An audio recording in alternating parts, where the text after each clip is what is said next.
Hello everybody, and thanks for coming back for another video. This is Dave and I'm glad you're with me. I'm glad you joined me today for this video. This I'm calling extra because these are extras. When I buy these lots of knives at times, they come with extra stuff that I really didn't even notice. Sometimes these are things just thrown in by the seller to show their appreciation for you know, buying their merchandise from them. And sometimes it's things that were obscured from view because other items were on top of them when the seller went to take pictures for the eBay listing. And then sometimes it's things that really didn't catch your eye. It really wasn't the purpose of you buying that particular lot. It was just something that was included that you were like, okay, I can take it or leave it. And then when it arrives, you take a look at it and you're like, wow, that's pretty cool, or that's something I didn't expect. That's pretty nice. So I just randomly grabbed a few things that came in these junk drawer lots and knife lots and things, and I thought I'd show them to you. So this is the only thing that's really not a knife, and it's just a little mini tripod, brand new in the package, that came in, and I really didn't even expect it. I didn't know it was included. Probably just didn't notice it because I was paying too much attention looking at the knives and what kind of condition they were in and that type of thing. But this is something that can definitely come in handy, especially when you're recording YouTube videos. And then we have a couple of knives that are disguised as lighters. These are pretty cool. They're both pretty heavy, and they're both refillable butane lighters. But I'll show you this one first. And actually both of these lighters still work. So this one here, this swings out and you have a cap lifter. And then you also have a corkscrew. And then you also have this blade. There's no spring on it. It's just a friction folder. But it's pretty cool. A lighter with a knife corkscrew and a cap lifter. The other lighter, now wait till you see this thing. This one also works. See, there's the blade. You push this button and that happens. The first time I opened this, I pushed this button, good thing my hand wasn't in the way because this thing's fast. And then the button also locks it in the open position. So you just push the button in and then you spring it shut until it clicks, and there it is.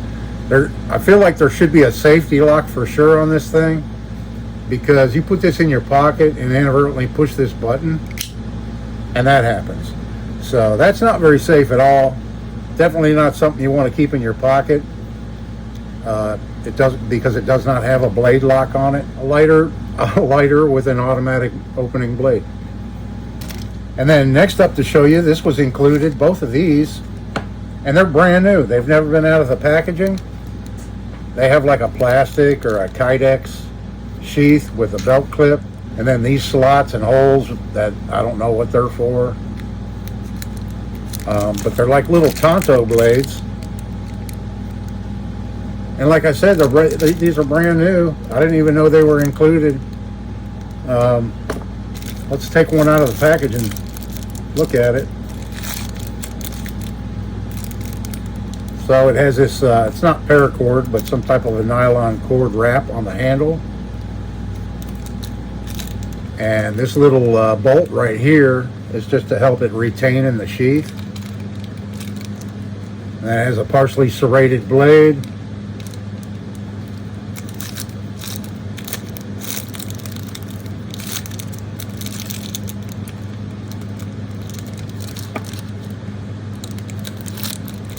And then when you push it in the sheath, that little stud right there locks it in so it doesn't fall out. And there's two of those, brand new. And then we have this, and this is not the correct sheath for this knife. This is a German knife. The only thing you can actually read anymore on the tang stamp is Germany. It has some other writing on there, but the only thing I can really make out of all of it is Germany. But it has this kind of funky shaped blade, and it's very lightweight, kind of a boy's knife, I guess you'd call it. And it has this plastic handle with a metal pommel on it. And I guess that's a reindeer. That's Rudolph on the handle. And it has steel rivets that are rusty. So I'm going to clean this little guy up. The guard is very rusty. I'll probably clean the rust off of it and then blue the guard, blue the pommel.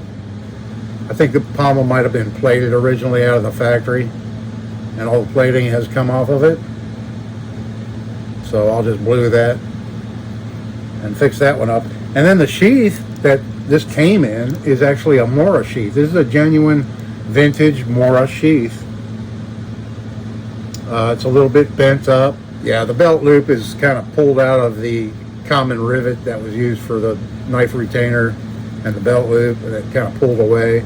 So that needs to be repaired.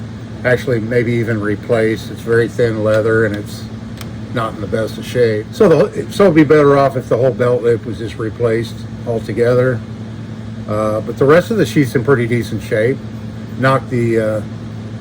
Fix the deformed metal right there and give it a good treatment, and it should make for a nice sheath for a vintage Mora knife.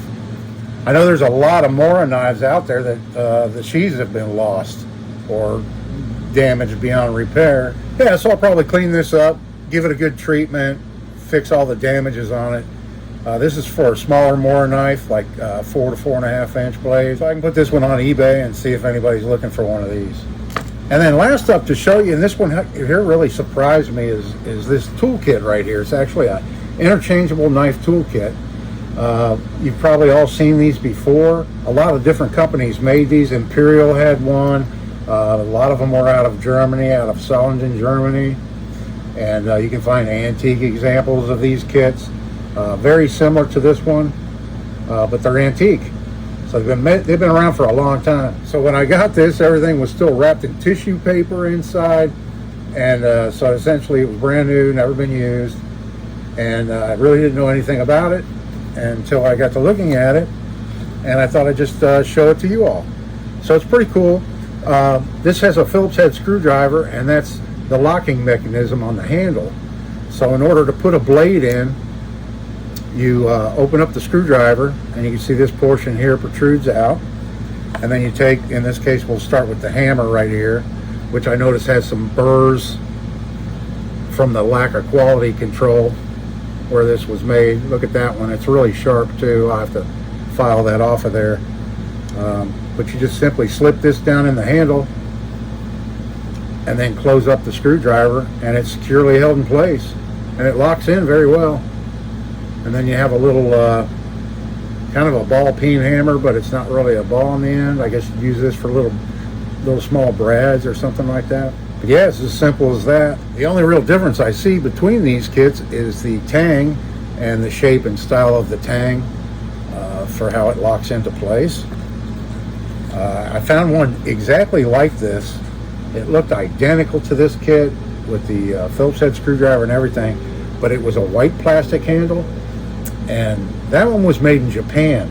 This one here, the only thing that's marked, besides the vinyl case that everything comes in, is the blade. And the blade is stamped stainless china. And the blade comes not very sharp. It definitely needs to be sharpened. I assume this is made out of 440 stainless, but not really quite sure. But it should sharpen up and hold an edge, I believe, if it's been heat treated properly. But the blade feels really good when it's in place.